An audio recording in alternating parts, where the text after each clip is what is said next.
Good evening, ladies and gentlemen. Much to discuss, as always, this evening on the live stream. I will look forward to interacting with your comments as well. I mean, where do we start? There's all sorts of things to mention. Now, one place to start, actually, if you're watching on, well, wherever you're watching, you can actually share this.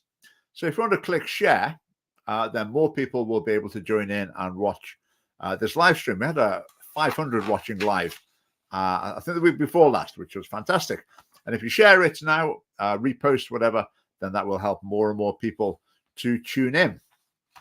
Now, lots going on, lots to talk about. I'll just mention, to start with, there is a by-election coming up in the Western Isles in the Harris ward.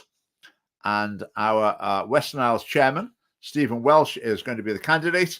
So we've been planning his campaign. We're going to have a meeting to kick off the campaign on the 10th of June, Monday the 10th of June in Tarbert on the Isle of Harris. We're looking at having a meeting in Stornoway as well to gather our supporters there to try and, to say to them, come on, everyone, let's get on board. Let's see what we can do in the Harris by-election. So the meeting, as I say, in Harris is going to be the 10th of June and in Stornoway on the evening of the 8th of June. So I'm looking forward to that. I've never been to Harris before, but let's see what we can do in that by-election. We were very encouraged at the last one with Ian Gibson in Kilwinning. So we're looking forward to getting stuck in Harris. I'm looking forward to going over there. Right. Right. Thank you, Bruce. I'm looking well. I'm enjoying the good weather. I certainly am. I love it. I was lots of good time outside recently. Right. Another little breaking story here. You heard it here first. Now, remember a little while ago, Creative Scotland, it turned out, had funded basically a porn film to the tune of £85,000. They're given a grant of what amounts to your and I taxes. They gave it to this company to produce a porn film. And on the company's website, when they described the project, it was like pornography of a particularly disturbing and distorted, I don't want to, well, pretty dreadful stuff. In any case, the Scottish government, through Creative Scotland, was funding it. So this hit the press. So I made a Freedom of Information request. There was quite well. I'll read you what I wrote. It is I tried to be as thorough as I could be. So I asked for all correspondence and internal records and communications, including meeting minutes relating to the RAIN project and/or Leonie Ray-Gasson, the person in charge of it. This includes all applications for grants, etc., that were submitted. In other words, everything anywhere that's anything remotely to do with this. And they finally responded. They're quite late, but they finally responded with a mountain of material that arrived this morning. I've been busy all day, so I haven't had time to go through it properly. Some of it, I think, is pretty damning of Creative Scotland, but I'll go through and look at that properly tomorrow. But it's quite interesting. One of the cards they're playing to avoid having to hand over the information, well, I'll tell you one of the cards they tried before. Earlier on, they said they thought, the people who applied to make this porn film and were in the process of making this porn film that had so much online abuse that they would just get even more abuse if they published that application, which I thought, complete rubbish. Creative Scotland are embarrassed and are trying to cover up the fact that what I would imagine the application made it quite clear the nature of this project, and they knew exactly what they were doing. So I didn't buy that at all. But when it came to the actual response, Creative Scotland haven't played that card, but they've played a different card. They've played a card that if they revealed some of the information, it would damage the finances of the company that were trying to produce this porn film. I guess because it would embarrass them. It would be bad for business in some way, as if that's some sort of valid reason. So it sounds to me as if Creative Scotland are still at it, trying to cover their tracks because they funded what I'm expecting they knew full well was a porn film. So one of my jobs tomorrow is to wade through this dozens of pages of material, emails, forms filled in, you name it, dozens of pages of it. And I'm going to go through it with a fine-tooth comb and then publish the results. And I think it could be pretty catastrophic for Creative Scotland if their leadership team are found to have approved what was transparently, obviously, a porn film. Then I think heads should be rolling there. I think that's not vindictive. If someone looks at an application and think, yeah, they want to make a porn film, shall we give them public money for it? Sure thing. Let's hand over the cash. Anyone who makes that decision should be out of a job. They should be fired from their position at Creative Scotland. So I would hope some of them are quaking in their boots if that is indeed what's happened. So watch this space tomorrow. Right, other news. What other news have we got? I'll talk about some events later. Quite a lot of you will know Steve Saunders, our Fife chairman. Well, he stood down recently. He'll still be involved in the party. So we thank Steve for all of his work over several years in that capacity. He's been involved in all sorts of things. So we're having a little, a Fife branch meeting. There will also be a bit of a send-off for Steve as well on the 24th of June. So that's the date for your diaries, 24th of June. The meeting will be in, I think it's just outside Kirkcaldy, but watch social media for details. But thank you to Steve. Right, lots of things to talk about tonight. What should we start with? So we watch a video. Yeah, this is just a little bit of fun. I thought this was quite funny. Complex cases of antisocial behaviour. You're a teacher. That was quite amusing. Well, I would imagine a lot of teachers would sympathise with the sentiments expressed there, because I think a lot of teachers, that is a substantial part of their job, is coping with antisocial behaviour in various forms. Right, let's have a look at my slides we've got to talk about tonight.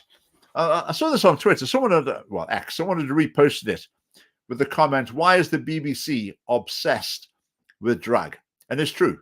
It's true. That this is like a news report. So they think like, what's some bloke dressed up as a woman doing some show? They think this is newsworthy. And it's obviously they're pushing it as an agenda. Now, why are they doing it? I think the reason they do it is pushing transgender ideology. That might be seen as a little controversial now. Maybe that's a bit of a hot topic. Maybe they feel a little bit vulnerable. People might accuse them of bias. But if they keep churning out the drag stories and putting drag performers, I almost said artists, then performers on screen, then they're effectively communicating the same sort of gender-bending message. That's what they want to promote. But I think by talking about drag and pushing drag, I think they feel a bit safer. Because they can't be accused of promoting a particular set of beliefs. But actually, they are. They are. I mean, they're promoting like the philosophy of gender fluidity, transgenderism, or whatever. And the drag performer is just a vehicle to promote that ideology. Let's have a, now that's an interesting comment. Some of you might not know what autogynephilia is. I heard it described once as the trade secret of transsexualism, the trade secret of the transgender movement, if you like, autogynephilia. Because there are two types of male transsexuals. One type is the type that you normally would hear the story about. And their story is normally, I always knew I was a woman trapped in a man's body, and it just became unbearable. So when I got to age 18 or whatever, I just had to have surgery or whatever, so I could become the woman I always had been. I was a man trapped, I was a woman trapped in a man's body. That's the story that's commonly heard. But there's another story that accounts for, from what I remember, roughly in one study, about a half of transsexuals. These are actually more middle-aged men, and they are heterosexual, so sexually attracted to women. But that sexual attraction becomes distorted in some way, and it also turns into a desire to be a woman, again, for the purposes of sexual gratification. So you could call it a fetish, you could call it what you like, but it's the fantasy of being a woman, and that fantasy is a sexual fantasy, and men get to the stage where they want to act that out by dressing up as a woman. And a lot of, as I say, in some cases, they estimate it's about a half, the people who describe themselves as transgender, transsexual, whatever, they're actually autogynephilic. Now, people don't admit to that because it's sort of a bit embarrassing. It's quite hard to present yourself as, a victim of societal oppression. If you just say, no, I'll dress up as a woman because it turns me on. That's quite difficult for that in terms of the sort of oppression narrative. The other thing as well is if you want to get the surgery, the transgender surgery, if you go along to your doctor and then refer to a specialist, if you sit there and say, I'm sexually aroused by dressing up as a woman, and pretending to be a woman, so I'd like various surgeries and drugs or whatever, I think the doctor is likely to say, no. But people who go forward for the surgery, they know the story to tell. They know the right lines. And the right line is, I've always been a woman trapped in a man's body from when I was very young, etc., etc. So that's the story to tell to the doctor in order to get the treatment that you want. But for many men, that isn't actually the truth of what's going on. I could go into more detail there. It was quite well, it's not gory. I don't know what the word was, lurid, but I'll leave it there. So autogynephilia, the trade secret of the transgender movement, and it's very important to be aware of that, I think. I tend to do it when the daughter starts puberty. I didn't know that. That's very interesting. I read a book about it a little while ago. There's not a huge amount of literature about it, but there's a book by a person called Anne Lawrence, I believe, who was actually transgender himself, herself. I can't remember the details, but it was very enlightening. Very enlightening. Right, let's carry on. Now, this is interesting. This is our Northeast chairman, Ewan Morris, who monitors affairs in Aberdeen quite closely, and the impact of the bus gates is being quite significant. A lot of businesses are claiming that this has been detrimental to their income in very significant ways. And this has led yet another factor of councils. What are they best at? In many cases, what they're best at is blocking cars. It's when it comes to other problems, other planning, tackling other serious issues in the council area, often they don't seem very effective at all, but their specialization is putting great big plant pots in the road to stop you drive along them. Or in this case, putting gates in to stop cars driving along certain roads. And the thinking behind it, that I've had all of this mathematically modeled by some experts, not by the councillors. I'm sure the councillors couldn't do that, but they'll have brought in some experts, and they will estimate how much it will reduce traffic flow by. And that's the big objective for the council. But what's it do to the city centre? What's it do to the businesses? Well, in some cases, catastrophic effects. I mean, if you're going to go shopping, if you're going to buy a few big things or whatever, you want somewhere where you can go and park your car and walk in. Park your car without paying. Park your car easily without having to drive around for 10 minutes trying to find somewhere. And park your car somewhere where you can drive up and it's not like a puzzle. Am I allowed to go that way? Am I allowed to go that way? No. Is it after 5 o'clock? Can I? No, I don't think I can. I mean, people don't want that. So they just won't go. Now, I'm not saying there's not a genuine problem that they're trying to solve, but it seems like councils all over Scotland, they just love putting obstacles in the way of cars because that's easy. And they can see it has a result in a very shallow analysis, just it reduces the number of cars. But that's not hard, is it? If your objective is to reduce the number of cars, block a few roads. So, yeah, problems. And that seems a very widespread problem across councils, across Scotland. So a more intelligent approach is required, I believe. Let's have a look. Right, this was an interesting story. Schools told not to teach about gender identity. This is from England and Wales, just to emphasize, this is not Scotland. This is England and Wales. It is a problem, just to say, about the media and for campaigning groups as well. They quite often report what's happening in England and Wales as just schools are doing this. And it can be very confusing for people in Scotland because they don't clock that doesn't actually apply in Scotland. So that's an issue that we battle with sometimes as the Scottish Family Party. People hear news that doesn't apply in Scotland and they think that it does. So this is the Conservative government allegedly getting a grip on schools teaching gender ideology and also on the nature of sex education as well.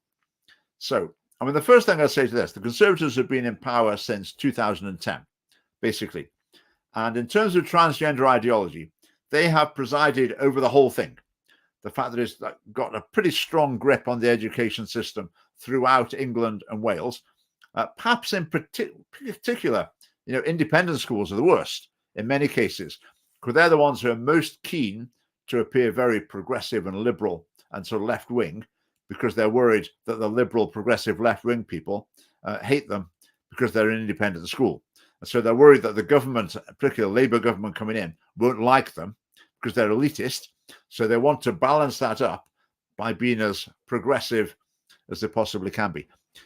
Anyway, so the Conservative governments are doing this. I say like 14 years too late. They have presided over the transgender mayhem, confusion, and indoctrination, total capture of the education system. They presided over that. Now they're just trying to rein it in a bit at the end. These new guidelines they've brought out, they probably won't make any difference whatsoever until before the general election, at which point we'll have a Labour government who will just reverse it all in any case. So the gender ideology and the appalling sex education, it will carry on regardless under Labour. But that's the classic story of the Conservatives, isn't it? There's something goes on for years and years and years, and they ignore it, let it happen. Then once there's a bit of a head of steam of opposition in the nation, then they might say, oh, yeah, we sort of agree to, maybe we'll rein it in a little bit. And the same's happening in Scotland a bit as well. I mean, this stuff should be going on in schools, even worse than in England and Wales. Well, England in any case, for years and years and years and years. And now, because there's a bit of public controversy about it, the Conservatives are suddenly, yes, we think this is not quite right either. Where have you been for the last 15 years, Conservatives? Like when the LGBT inclusive education was debated in the Scottish Parliament, who spoke out against it? No one. Not a single MSP spoke out against it. So the Conservative basically hopeless on this. What we need in the Parliament is the Scottish Family Party. So when something like this comes along, they can jump in on day one immediately and say, this is wrong. Here's why. Because at the moment, that's completely absent from the debate in the Parliament. It takes them 6 years before they'll pluck up the courage to say, maybe we should have a rethink about that. So looking back at what's happened in England and Wales, I think we'll do with a slide for now. They've said no sex education under 9. Well, that sounds good, doesn't it? If that applied in Scotland, I'm not sure it would make any difference, because the worst, most graphic how to have sex education materials is for age like 9 to 12 in Scotland. So banning sex education for under 9s probably doesn't do very much. Now, what there is at earlier stages, I think there's some very concerning teaching, but it will probably be classed as relationship education rather than sex education. So if you have a lesson where you say, 2 mums and 2 dads, or 2 mums and 1 dad, or one mom, all family forms, they're all equally valid. We celebrate them all in this class. Don't you let anyone say that one's superior to another. In other words, relativizing natural family life. That message, is that sex education? No, I wouldn't even claim that's sex education. You could say it's relationships education, which is still allowed in England and Wales at any age. So the Conservatives have sort of grabbed a headline, but what does it mean in practice? Not very much. Now, the thing about age appropriateness with sex education, that is very important. What some people say is age appropriate, I think completely disagree with them. But a more important point is, what's the message being delivered? So, okay, you're teaching pupils about sex, but in what context? According to what ethical values? That's the important question. But the Conservatives, you're not going to find the Conservatives talking about that.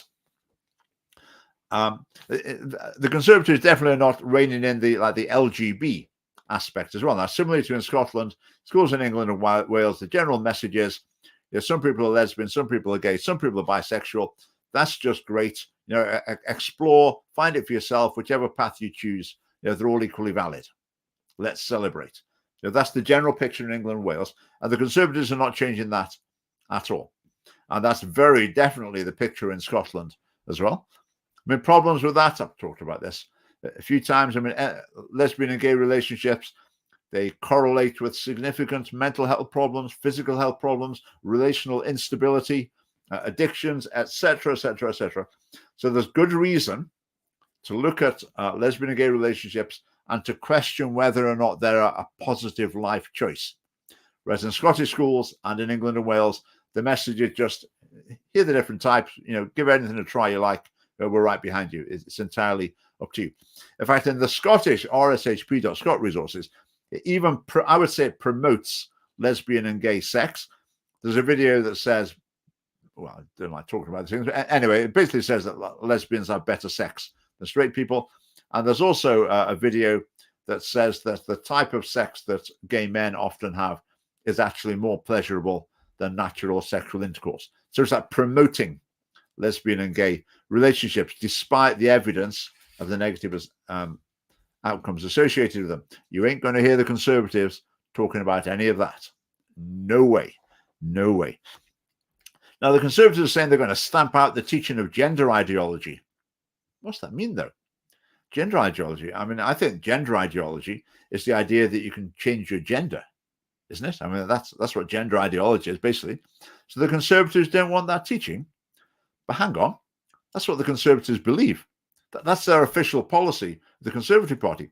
The Conservative Party believes the definition of a woman is adult human female or a man with a certificate from the government. Because that's the law. That's the law in the UK. A woman is an adult human female or someone who's filled the right forms in, according to the Gender Recognition Act 2004, and been given a certificate by the government. So the Conservative government endorses gender ideology in practice and it enshrines it in the law and doesn't oppose that at all, and yet somehow claims they don't want gender ideology teaching in schools. I mean, that doesn't make sense. But what they're supposed to say if a pupil puts their hand up and says, well, can a man become a woman? I mean, the official answer of the United Kingdom and the Conservative Party is yes, as long as they fill the right forms in. So, again, the Conservatives grabbing a headline, but what are they really doing? But also, they're saying they're transforming sex education. What are they putting into it? Are they putting in about the purpose of sex, the philosophy of marriage, the consequences of sexual promiscuity, etc.? Will that be included in the curriculum? No. No talk about that at all. So, so the Conservatives, anyone who's thinking, oh, that's good, the Conservatives are getting a grip there, well, think again. They're playing the usual Conservative game of trying to say something that sounds like that they're sort of dragging the heels on it in some way. But what's it mean underneath? Not very much necessarily. And there's no philosophical consistency underneath it. It's just sort of opportunistic and, it's quite ill thought through. Right, that's an interesting question. Well, it's not a question, but it raises a question. Surprised that fee-paying parents don't protest to the schools. Why don't they? Partly because maybe a lot of the parents think it's great. Maybe because they don't know what's going on. Maybe because they might, feel a bit vulnerable to the fact that they're paying for independent education in the first place. And then they maybe feel they're a bit more in tune with people who might be hostile to that if they can emphasize how progressive the values are that's taught. That's a good question. It's a good question. I'm not sure. I think some schools, I heard a story from Fettes College that they had a Purple Friday for transgenderism or something. And apparently the Russian pupils said, no way, we're not doing it. But probably the overseas parents are not so aware of what goes on in the school. And I think a lot of parents as well, they're just reluctant to go to a school about this sort of issue. I think a lot of parents, they'll go to a school and complain about, someone's lost their socks or, learning support's not adequate or whatever. I mean, those sort of issues, they feel they can be on the front foot. But when it comes to challenging the school about a really, quite deep philosophical question, a values question, I think a lot of parents feel they're a bit out of their depth doing that. That they're not sure if they want to be the person who does that. So when peer pressure causes children to begin to think there needs to be one way rather than the other, built on user-twisted lies without highlighting the risks. Absolutely. I'm going to come to that later. I've got some. Shall we come to it now? Let's go to it now. Let's jump ahead. Right. Let's look at this. This was posted by Ewan Morris again. We did an X Space a while ago. When was it? Last Thursday night. It was really good. It's the first time we've done it. If you don't know, an X Space is an online discussion on Twitter that anyone can log into, and there's no camera, it's just voice. And then there's some people who speak, and you can put your hand up, metaphorically speaking, and join in the discussion as well. Now, we had a really good discussion. I thought it was great. So we'll be doing that more. We're not going to do it this week. In the future, we're going to do an X space after the live stream. So you can switch over to X and then just join in the conversation if you would like to. But anyway, so this is some research I looked at this week. And this wasn't an experiment or some research that someone in a university decided to go out and do for a particular purpose. What they did was looked at the responses to a massive ongoing longitudinal study of about 50,000 people in Britain. And the way the study works is it goes back to the people every 6 years. I find it might be every year actually, but it keeps going back to the same people and asking them the same questions again and again through their life. And these particular statistics were looking at how people's answer to the question about sexual identity changed. And they said change over a 6-year period was what they were looking at. It's absolutely fascinating. So I'll try and explain this really clearly because it's maybe not entirely straightforward, but here we go. So looking at the top left, so that's people who said they were heterosexual at one point in time, and that was 94.2% of the population. So those people have said they're heterosexual, and then they're asked again, what's your sexual identity? 6 years later, 96.7% of them said still heterosexual. 0.2% changed to gay or lesbian, so a tiny, tiny proportion. 0.8% to bisexual, again, very low. Other 0.6, prefer not to say, whatever, 1.7. So the change away from heterosexuality was a very, very low rate, a very low rate. Okay, right, let's look at the next ones. So this is people who at one point in time said they were gay or lesbian. It was 1.3% of the population. And then 6 years later, they were asked again, what's your sexual identity? 8.6% said they were then heterosexual.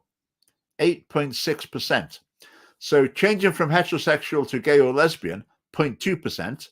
Changing from gay or lesbian to heterosexual, 8.6%. Now, you may say, oh, that's not a massive percent. Well, it's 8.6%. But the thing is, that's over a 6-year period.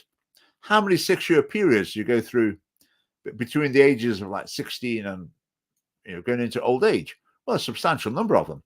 By the time you have a 9% chance of changing it, by the time you've done that 8 times or whatever, your chance of still being gay or lesbian by later years it goes down to below half.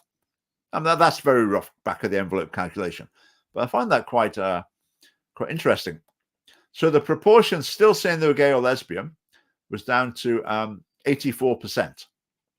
So after 6 years, 16% are no longer saying they are gay or lesbian. Now, the relevance of this, of course, is the conversion therapy ban. So the Scottish government says you can't change sexuality. Can't be done. Impossible. Whereas the people of Britain say, well, we are. In very substantial numbers, people are changing sexuality. And this doesn't just happen with young people. It happens throughout life. There's most change in the 16 to 24 and the very highest age group, which I think was it 65 and over. But all through life, all different stages, the figures were, they weren't hugely dissimilar. So people changing sexuality at every point through life, and the general drift of the direction is away from gay or lesbian towards heterosexual. Now, I think that raised the question that in the 16 to 24, you get a lot of people saying they're gay or lesbian, then it tails off through their life. So what is it that's producing this relatively high number of people identifying as gay or lesbian at later teenage years, early 20s, and then later on they realize that maybe they're not after all? And I would suggest that it's the pretty enthusiastic promotion, pushing of these identities onto young people. They're constantly being bombarded with a message. Maybe you are. Maybe you should try this. I wonder if you are. And that produces confusion and questioning and maybe experimentation from young people. So I found that was very interesting. Right. If that didn't make sense, type any questions in. I'll try and explain it again, and that might help. Right. Let's look at the next one. So now this is not about asking people about their sexual identity. This was asking people if you had like no sexual partner, it was a long-term relationship, I guess, a different sex partner, in other words, heterosexual relationship, or a same-sex partner, a homosexual relationship. So people were asked that question, they gave the answer, then they're asked again 6 years later. So what happened? So let's go to the bottom line, well, middle line first. So the ones who had a different sex partner, that was 70% of the adult population. Okay. 6 years later, 90% of them still had a different sex partner. 9.5% of them had no partner. No, who knows what happened there? But only 0.1% changed to having a same-sex partner. So the change from homosexual relationship to heterosexual, from heterosexual relationship to homosexual relationship was at a very, very low level. That was very rare for that to happen. Now let's look at the other one. Let's look at same-sex partner. That was only 0.9% of the population that came at. So ask them 6 years later, what percentage have now got a different sex partner? 5.7%. So transfers from heterosexual to homosexual, 0.1%. Transfers from homosexual to heterosexual, 5.7%. Okay, or 57 times as much, if you like. So again, quite a significant shift. And that's just over a 6-year period. And 6-year periods keep happening throughout a person's life. So that accumulates to be quite a significant rate of change. Now also look at the same-sex partner at one point, 6 years later, changing to no partner, 25%. Now that bears out what you've probably heard me say on several occasions. Homosexual relationships tend to be less stable, and that seems to be borne out. So same-sex partner at one point, no partner in 6 years' time, 25%. Different sex partner at one point, no partner in 6 years' time, 10%. Far, far lower. So the lower stability of same-sex relationships seems to be apparent in this data as well. So conversion therapy ban, changing sexuality is impossible. It's fixed. It's biologically fixed. People can't journey from one sexuality to another. Totally wrong. Now, someone might respond to that and say, but these changes just happen outside the person's control. It just happens to the person, and there's nothing. They played no part in it whatsoever. Okay, let's see. I don't think that's true. I think people can make decisions that influences their sexual path that they go on. But even if that was true, this shows that there are people going through a process of, for example, moving from homosexuality to heterosexuality. There are people on that journey, and those people might think that that journey is a good thing. That might be a journey that they want to go on, and therefore they want some support and encouragement and help as they undertake that journey, because that's something that they want to happen. If someone helps them with that, then the Scottish government and every party in the Scottish Parliament wants to declare them a criminal. So I found this study is dynamite for the conversion therapy ban legislation. Dynamite in the sense that it blows it completely out of the water. I often find with social science research, if you look at research, that Professor so-and-so has designed a study and went out with his clipboard asking people and got it all in. You sometimes get some results you think, not so sure about that. That's the result he wanted. But often you find that the results that are most supportive of our positions are ones that are not from the social studies department going off and doing some research with its own mission, if you like, with its own objectives. Often the statistics that support our positions best are ones that just come from national statistics. People are surveying the population of the nation, and that bears out the value of our policy. Like marriage, for example. If you want to see the value of marriage, look at the national statistics about it. Don't look at some research done by some feminist professor somewhere. Just look at the national statistics, where it's just unbiased and you get the facts.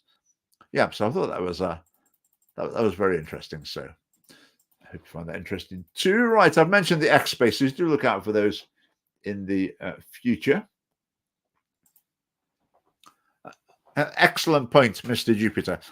Tories did not repeal any of Blair's madness. Yeah, but that's what the Conservatives do. Labour come in, they will move things in a progressive, translation, wrong direction on a lot of moral issues. Then the Conservatives come in and they don't undo any of it. Now, the Conservatives will continue to do a bit of their own movement in the wrong direction on moral issues, but maybe a bit slower than Labour would. But it still goes in the same direction. What they never do is say, right, we've gone in the wrong direction here. Let's not just put the brakes on. So let's come to a complete stop. We've got to go back a bit and sort out some of the mistakes that the last government makes. The Conservatives never, ever do that.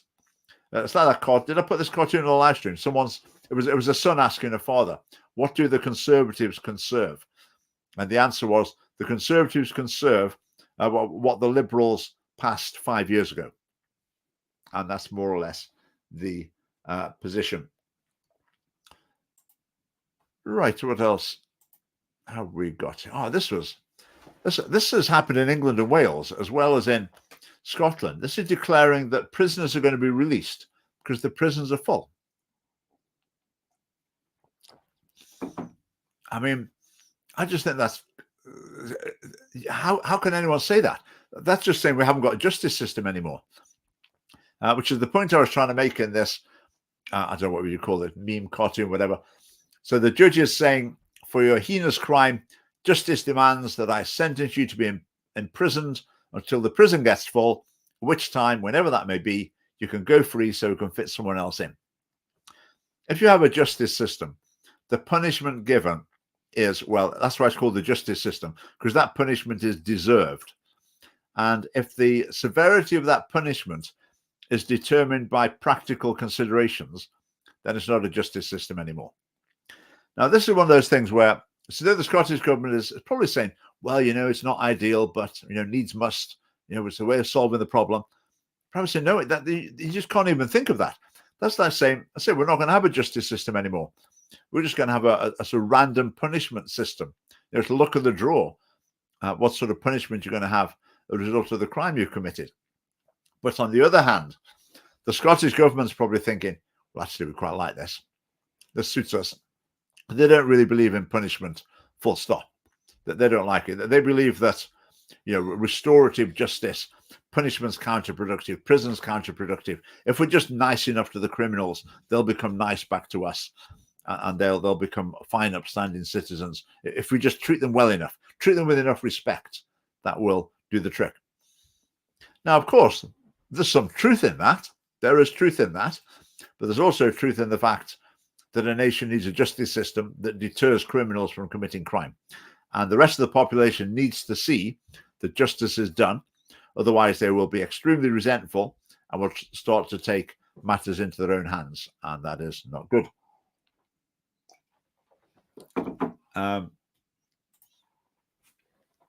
Yes, correct. We're not like murderers are being released halfway through their sentence.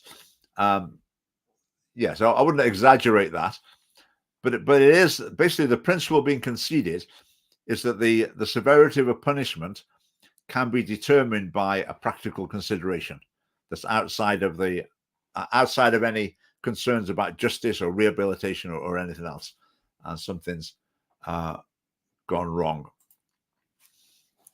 Police giving up. Well, we're sort of on the road towards that. I mean, the Police Scotland announced a while ago, didn't it?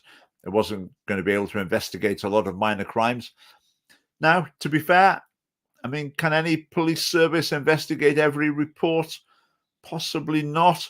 Even if that's the case, is it a wise thing to declare it publicly? Surely not. Surely that's totally counterproductive. But that's what they did in Scotland. But surely part of your function as a police force and a justice system is to be a deterrent.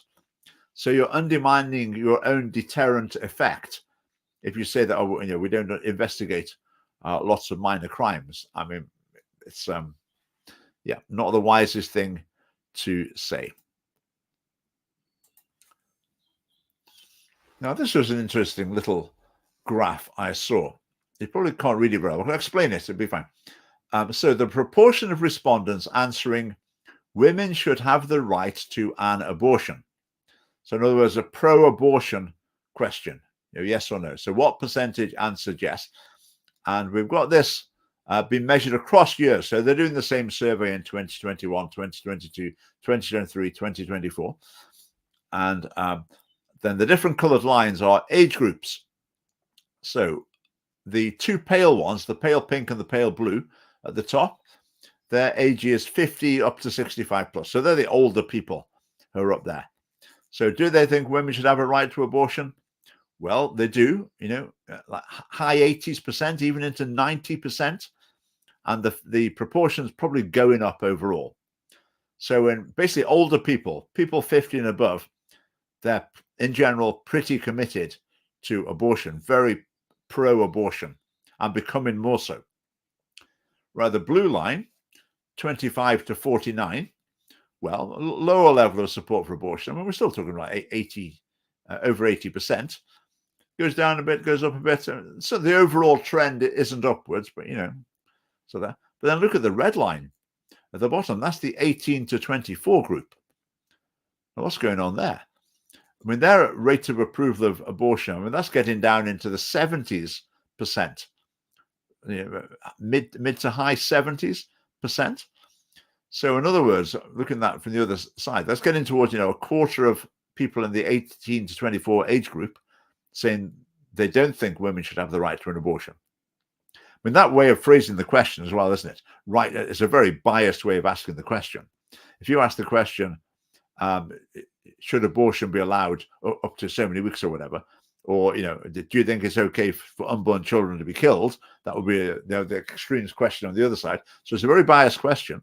But even with that, a pro-abortion biased question, there's a very significant proportion of 18 to 24s who disapprove of abortion. Now, where's that come from? That's a question I've mulled over. How is that happening? Well, we've got the education system in overdrive promoting abortion, and yet it ain't working. The indoctrination is not taking for some reason. Now, this is abortion we're looking at here. I've seen statistics for, approval of same-sex marriage, and the same thing's apparent. The 18 to 24, the young adult age group, they've got more conservative views than the older people. So where that's coming from, I haven't got an easy answer to that one, but the fact is that it's happening. And as far as I'm concerned, that's very encouraging. I think the Scottish Family Party is very encouraging as well. Right, what have we got next? Oh, events coming up. Oh, well, we've got events all over the place. Coat Bridge, that one's already happened. Dundee, that's Friday this week, 7 o'clock in the Best West in the Queen's Hotel, Nethergate. I'm going to give a talk, the 10 bad ideas at the heart of Scottish politics. The 10 bad ideas at the heart of Scottish politics. Now, you may say, how could you possibly narrow it down to 10? But I'm going to try and do that. It will just be the top 10 bad ideas. So these bad ideas, it's not like the bottle return scheme. I know there's lots of bad ideas like that. It's not that sort of thing. It's more like philosophical assumptions. I'll give you an example one. Like the blank slate. They believe that everyone's born with equal capacities, the same interests, the same potentials.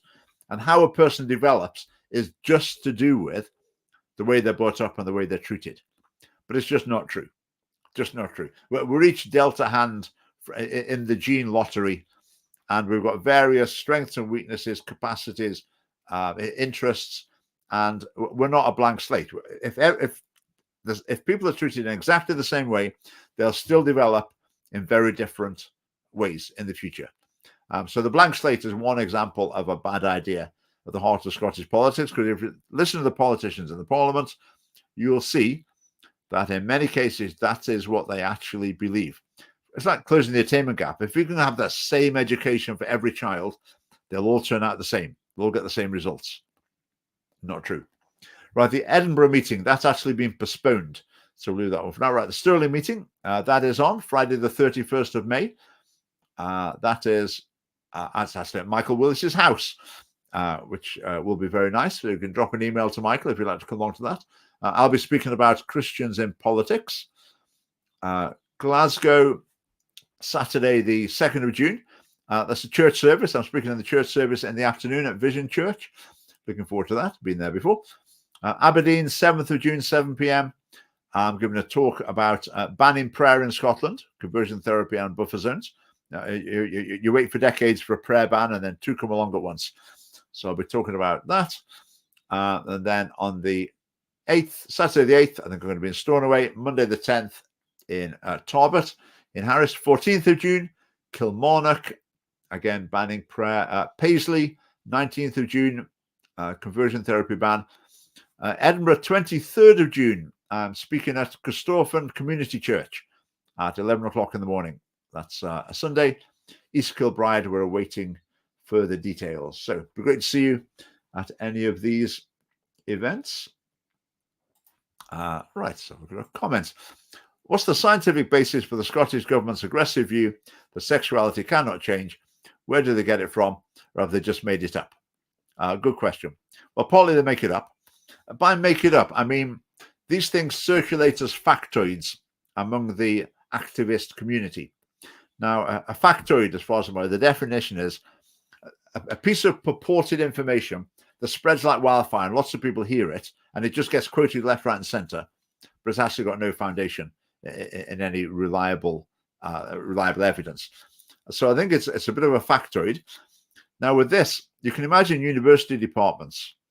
You know how chronically biased most universities are, especially in the sort of departments that will be doing research into sexuality. There'd be really, really strong progressive bias. And so they do research that gets the answers that they want. I'm not saying necessarily they sit there fudging the numbers, even though I wouldn't rule that out in a lot of cases, but they design the studies, they interpret the results, they play around with the numbers in order to get the results that they want. So the idea that sexuality can't change is something through it. So it's partly a dogma of the LGBT activist community, and it's partly the fruit of quite dicey so-called research produced by activists. But the facts show that it's just not true. It's not true. It's quite embarrassing for the Scottish government. You read their documentation sometimes. You look at what they're quoting as scientific evidence, and it really is absolute bunk. It's the sort of thing, imagine you've got someone in high school and they do a research project and go around with their clipboard at lunchtime and get some results and draw some graphs. I mean, some of the things they draw on them, it's not much better than that.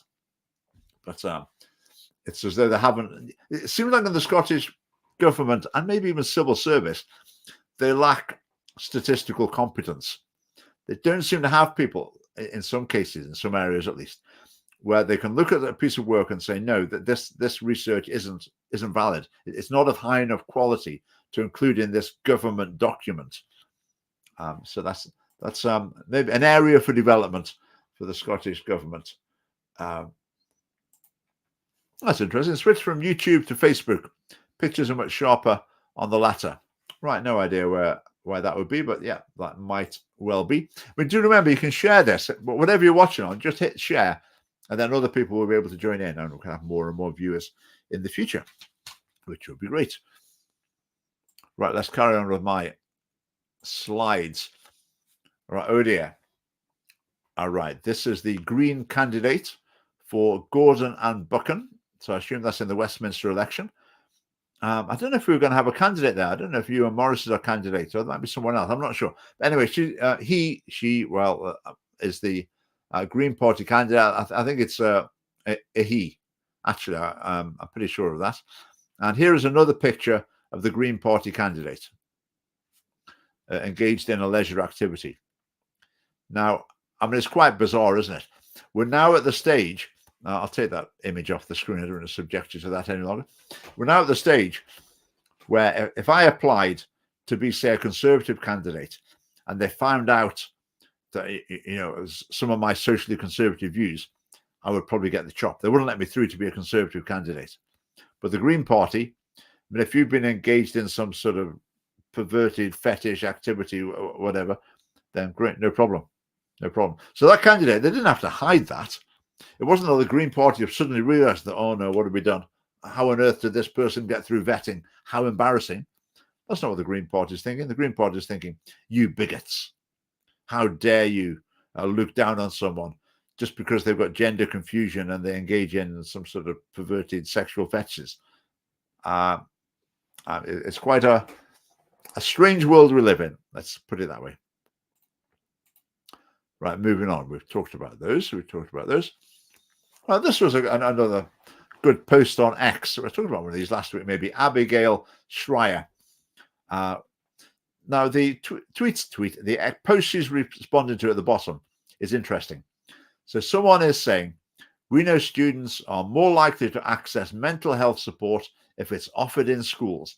By nearly doubling funds this year for school-based mental health professionals, we're centering student and teacher well-being.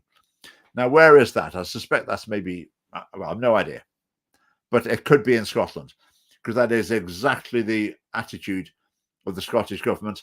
I mean, the Lib Dems especially are fanatical about this, but it's the attitude of the Scottish government. It's the attitude of the Labour Party and the Lib Dems and the Greens, the SNP. Is it the attitude of the Conservatives?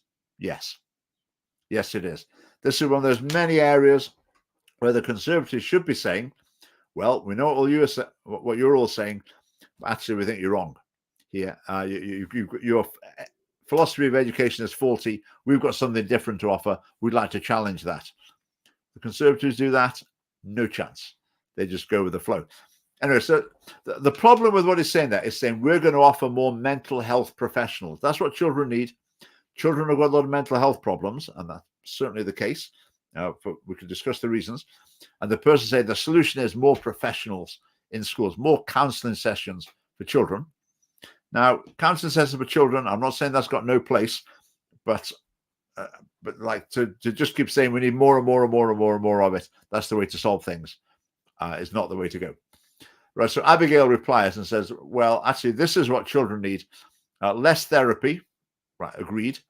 Less technology, agreed. If Niall Fraser's watching, he'll be shouting in agreement there. Less diagnosis, agreed.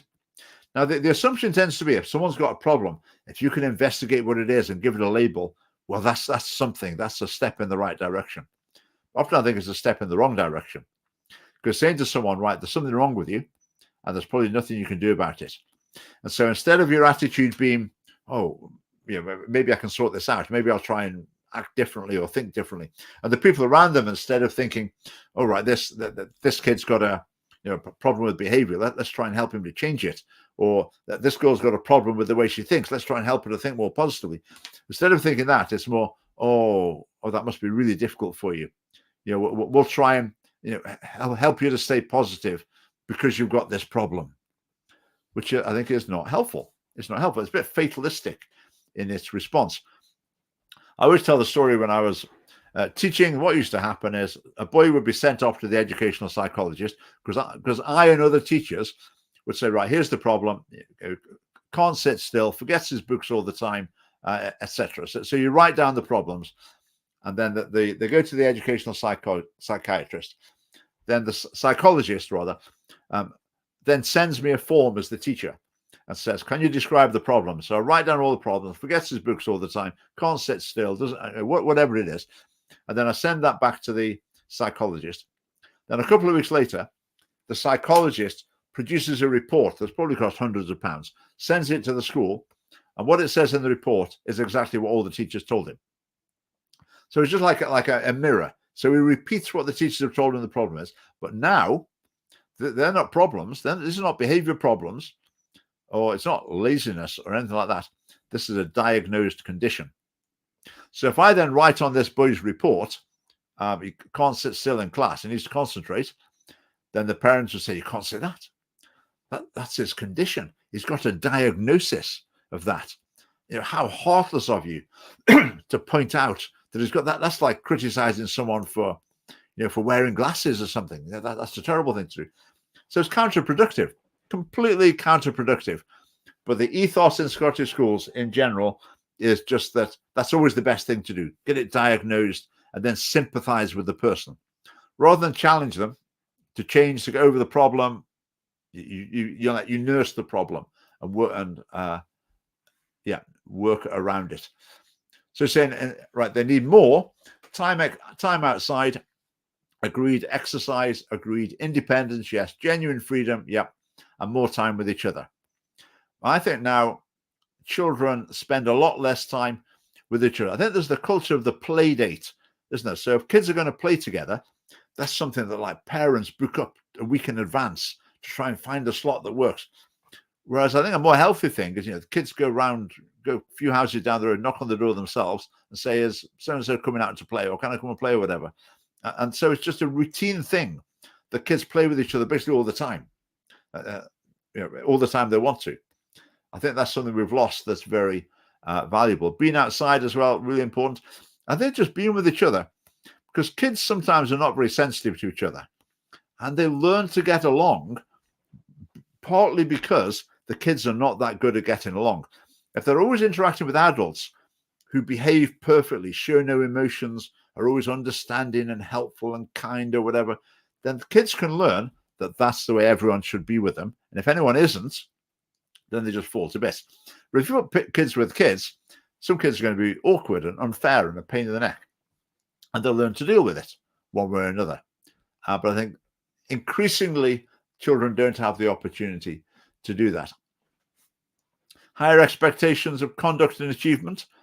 Absolutely. I think at the moment, in schools in general, there's a real inclination to make an excuse. So if someone behaves badly, so why was it you behaved badly today? Is there something bothering you? Is there anything we can help with? Rather than saying, no, we're not having this, you've got to behave like this. But that's the right way to behave. That's what you've got to do. No ifs and buts. You've all got to do it. Which I think, that's life. That's much more positive.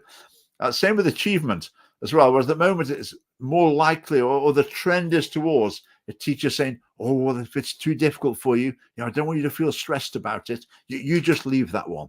I'd rather you be happy than feel as if that question's a bit too difficult for you. Okay, sometimes there might be a place for that, but not as much as it tends to be given at the moment. Often a better approach is, okay, you can't do it. Okay, well, try harder then. Okay, you've been trying for 10 minutes. Okay, keep at it even more. I think you can do it. So you keep at it, maybe give them a little hint or something.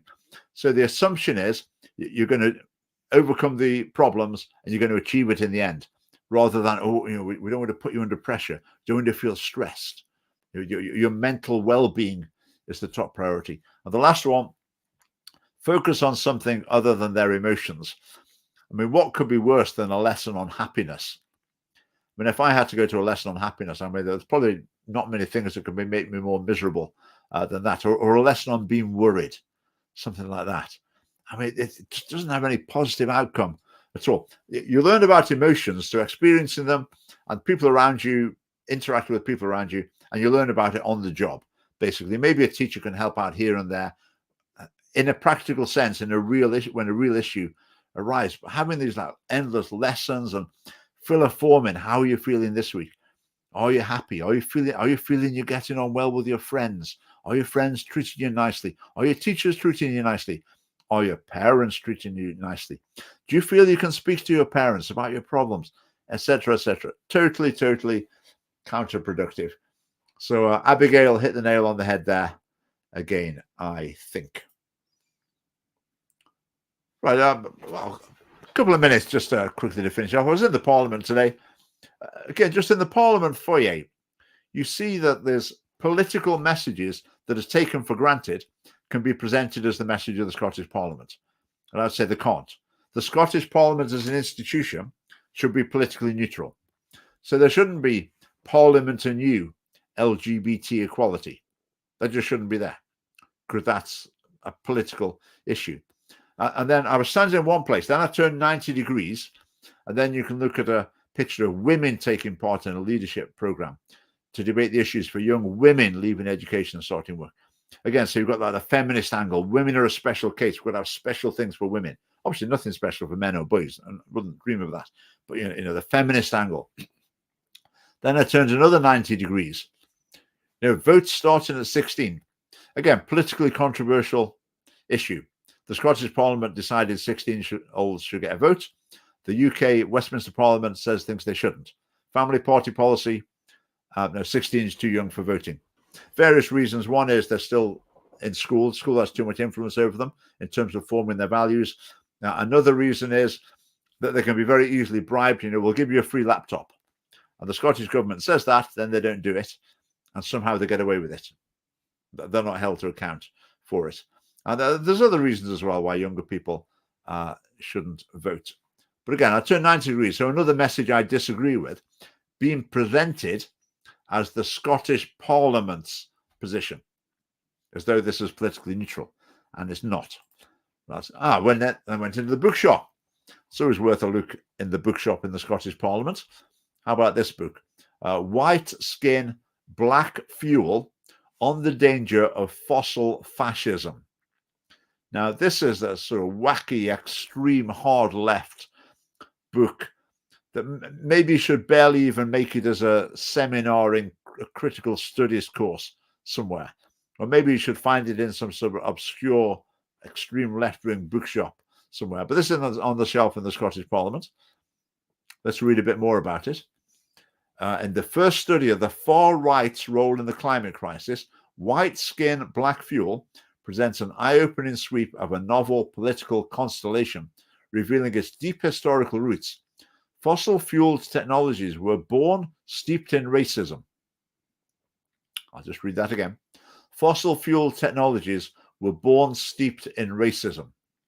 No one loved them more passionately than the classical fascists. Now right-wing forces have risen to the surface, some professing to have the solution, closing borders to save the nations as the climate breaks down. I mean, that's just absolutely bonkers, isn't it? I mean, where else could you find a book from the lunatic fringe in Edinburgh, apart from the Scottish Parliament bookshop? Well, I don't know, but you can find it there in any case. Just looking along the bookshelves, the feminist city. Now, Glasgow declared itself a feminist city recently. I mean, what does that mean? Total waste of money, waste of time, but that's what they're promoting in the bookshop. And what next? Fix the system, not the women. Again, sort of feminist dogma book. Book about queer words anthology, transgender history.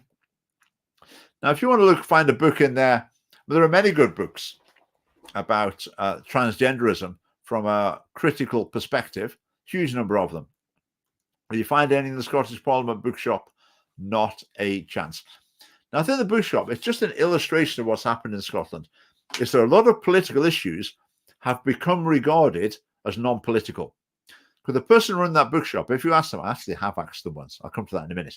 If you were to say, right, these are politically biased, they say, no, they're not. It doesn't say SNP on it. It doesn't say Labour on it. It doesn't say Conservative on it. How could you possibly say this is politically biased? So the great triumph of the so-called progressive movement is they've managed to persuade society in general that their political views are not actually political views. So you can promote them in the Parliament bookshop. You can promote them on the Parliament's displays. You can teach them in school because they're not political. This is just a thing. It's just part of being a nice person following this sort of thing. But obviously that is not the case. Oh yeah, my conversation in the bookshop, this is a few years ago now. They've got a special display of books for girls. Girls can do anything. Girls are great. Girls are leaders. Girls, a whole display of them. So I went and asked them at the counter. I said, have you got any books for boys? I've seen the ones for girls. Have you got any special books for boys? And she said, no. I said, why not? She said, the rest of the books are for boys. I said, what are you talking about? She said, all the other books about politics, that they're all for boys, because basically everything's for men, apart from, unless it's feminist. So all the general politics books, they were allegedly for boys, and there was just this.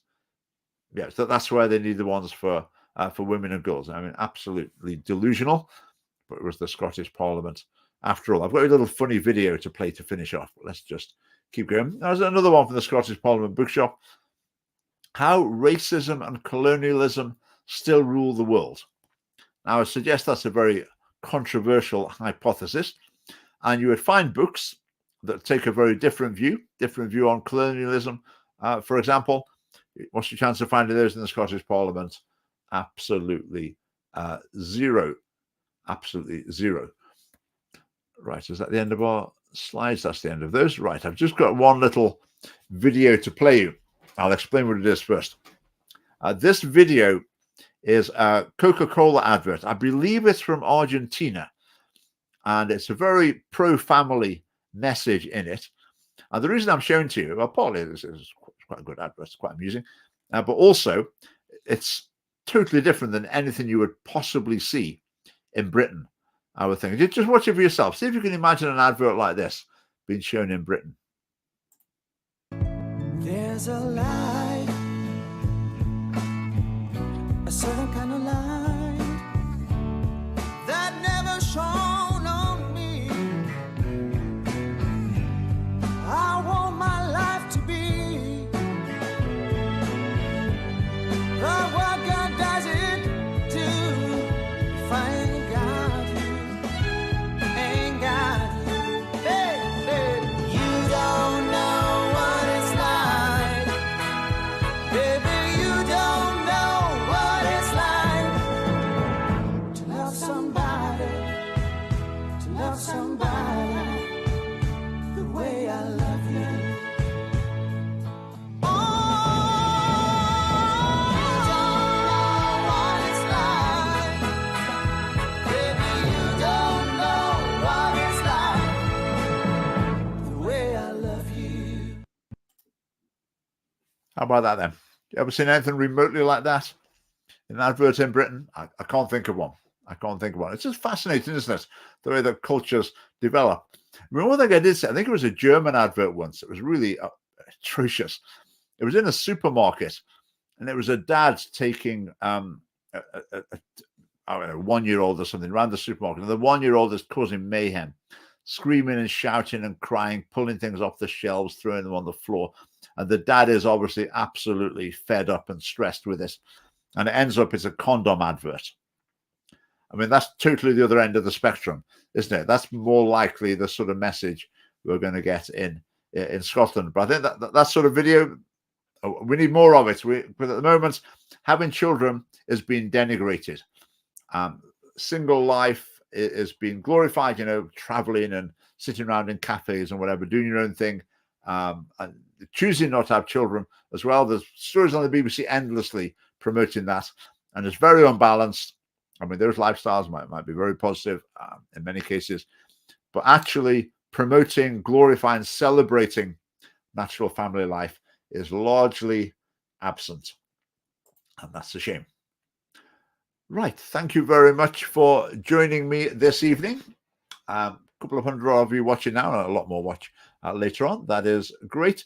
Do keep your eye on our social media, because I'm going to have a look at this Freedom of Information request tomorrow, and let's see how Creative Scotland has tried to cover its tracks, if they have.